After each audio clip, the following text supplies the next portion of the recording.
मेरे कंधे पर बैठा मेरा बेटा, मेरे कंधे पर बैठा मेरा बेटा जब मेरे कंधे पे खड़ा हो गया, मुझी से कहने लगा, देखो पापा मैं बड़ा हो गया।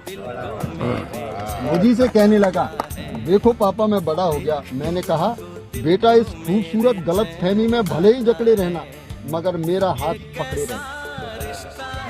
जिस दिन ये हाथ छूट जाएगा बेटा, तेरा रंगीन सपना भी टूट जाएगा। दुनिया वास्तव में इतनी हसीन नहीं है, देख तेरे पांव तले अभी जमीन नहीं,